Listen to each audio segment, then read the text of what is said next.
உள்ளே போகும்போது வந்து ரொம்ப எனக்கு பெரிய ட்ரீமாக இருந்துச்சு. நான் இது வரைக்கும் வெளி கம்பெனி கூட இந்த படத்துக்கு ஒர்க் பண்ணதில்லை. நான் வந்து இந்த மாதிரி நல்ல கதை ஒன்று இருக்குது சார், எனக்காக ப்ரொடியூஸ் பண்ணுறீங்களான்னு சொல்லிட்டு லைக் ராஜு சார்கிட்ட கேட்டுக்கிட்டேன். கேட்ட உடனே கதை கேட்ட மறு செகண்டே வந்து ட்வீட் பண்ணிடலாம் நாளைக்குன்னு சொல்லிட்டு ஆர்வம் காட்டினாரு. இன்னைக்கு வரைக்கும் இந்த ஈவெண்ட் நடத்துறதெல்லாம் கூட முழுக்க முழுக்க அவரோட இன்வால்மெண்ட்டு தான். இதை பப்ளிசிட்டி பண்ணணும், பெருசாக ரீச் பண்ணணும், இது எந்த டேட்டில் ரிலீஸ் பண்ணலாம் இந்த படத்தை அப்படின்றது வரைக்கும் இன்னையிலேருந்து ரொம்ப ரொம்ப பிளான் பண்ணி நல்லா பண்ணுறாங்க. பெரிய வழியில் வர்ற மகா சிவராத்திரி அன்னைக்கு ரிலீஸ் பண்ணுறதுக்காக சார் பிளான் பண்ணிட்டு இருக்காங்க. ஒர்க்கிங் எக்ஸ்பீரியன்ஸ் வைஸ் வந்துட்டு ரொம்ப பெரிய டிஃப்ரென்ஸ் ஒன்றும் கிடையாது. Because we are friends almost ஒரு 16 இயர்ஸாக நாங்கள் ரெகுலர் ஃப்ரெண்ட்ஸ் அப்படிங்கிறதுனால வந்துட்டு புதுசாக ஒரு விஷயம் இல்லை. பட் ஆஸ் ஆக்டராக வந்துட்டு நானில் பார்த்ததுக்கும் எம்என்ல பார்த்ததுக்கும் ஹியூஜ் டிஃப்ரென்ஸ் இருந்தது. இடையில வந்துட்டு 5 ஃபிலிம்ஸ் பண்ணியிருந்தாரு. அந்த டிரான்ஸ்ஃபர்மேஷன் பார்க்க முடிஞ்சது பர்ஃபார்மன்ஸ் சைடில். ஸோ மேபி அதை வேணால் சொல்லலாம். சிங்கம் 1, சிங்கம் 2, சிங்கம் 3 என்று இந்தியா முழுக்கும் ஒரு மிகப்பெரிய அலையை ஏற்படுத்துகிற ஒரு தொடர்ச்சியான ஒரு படமாக இது இருக்கிறது. ஹரி சார்னா அவர் வந்து வேகம் அப்படின்னு நாங்கள் நிறைய சொல்லுவோம், எல்லாருமே அதை சொல்லியிருக்காங்க. ஹரி சாருக்கும் எனக்கும் ஒரு தனிப்பட்ட பந்தம் இருக்கிறது. என்னென்னா அவருடைய முதல் பாடலை எழுதியவன் நான். தமிழ் படத்தில் அவருக்கு ஓப்பனிங் பாடல் எழுதியவன் நான். இன்றைக்கு அவர் வந்து தமிழ் திரையுலகில் ஒரு மிகப்பெரிய கமர்ஷியல் டைரக்டராக, தயாரிப்பாளர்களால் தேடப்படுகிற மிகப்பெரிய இயக்குனராக வளர்ந்திருக்கிறாருங்கிறப்போ தனிப்பட்ட முறையில் எனக்கு ஒரு பெரிய மகிழ்ச்சி உண்டு. அதே போல் அவருடைய இந்த சிங்கம் சீரியலில் பார்த்தீங்கன்னா சிங்கம் 1, சிங்கம் 2, சிங்கம் 3 என்று 3 பகுதியிலேயும் பாடல் எழுதிய பாடலாசிரியன், பங்களிப்பு செய்த பாடலாசிரியன் என்கிற ஒரு பெருமையும் எனக்கு உண்டு. அதனால் நிஜமாகவே ஒரு பெரிய மகிழ்ச்சி. சூர்யா சாரை பற்றி சொல்ல வேண்டுமென்றால் நிறையா சொல்லிகிட்டே போகலாம். அவருக்குள்ளார ஒரு சமூக அக்கறையுள்ள ஒரு கோபக்கார இளைஞன் எப்போதும் இருந்து கொண்டே இருப்பதை நான் பார்த்துருக்கிறேன்.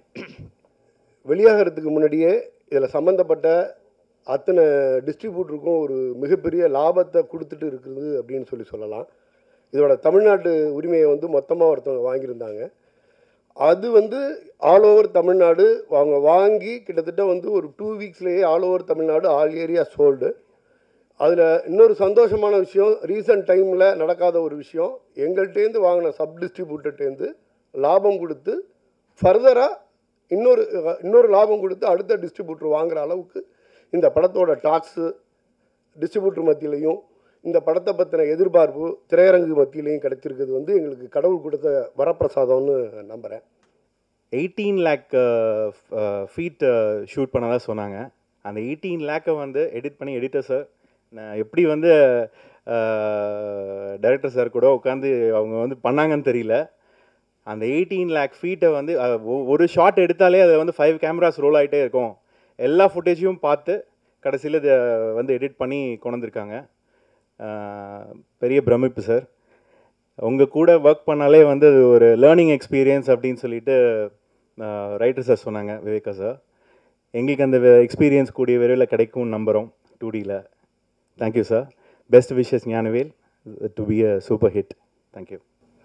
மிகப்பெரிய ஒரு வெற்றி படைவாங்க. ஏன்னா நீங்கள் ட்ரெயிலில் பார்த்துருப்பீங்க. பொதுவாக இவ்வளோ பெரிய ஆக்ஷன் சீக்வன்ஸ் வந்து நான் நிறைய டேரக்டர்ஸ் வந்து சீக்கிரம் சொல்லுவாங்க, நான் அதை எக்ஸிக்யூஷன் பண்ணணும்.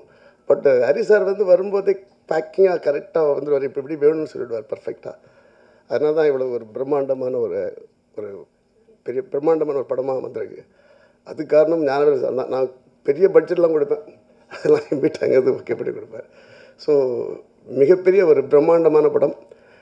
அப்புறம் சூர்யா சாரை போட்டு பெரிய டார்ச்சர்லாம் பண்ணியிருக்காங்க, கட்டி தூக்கி தொங்கோட்டு. ஸோ மிகப்பெரிய வெற்றி படையும் ஆண்டரை வேண்டிக்கிறேன். இந்த படத்துக்கு வந்து செலவு இப்படி இருக்கும் அப்படி இருக்கும் அப்படின்னு சொல்லி எந்த வகையிலும் காம்ப்ரமைஸ் இல்லாமல் ஆஸ் அ ப்ரொடியூசராக எங்களுக்கு எந்த வகையிலும் குறை இல்லாமல் எல்லா வகையிலும் என்ன கேமரா கேட்டாலும் இப்போ சார் சொன்னாங்க. ஸோ மோர் தென் வந்து 18 lakh ஃபுட்டேஜ்னு சொல்கிறாங்க.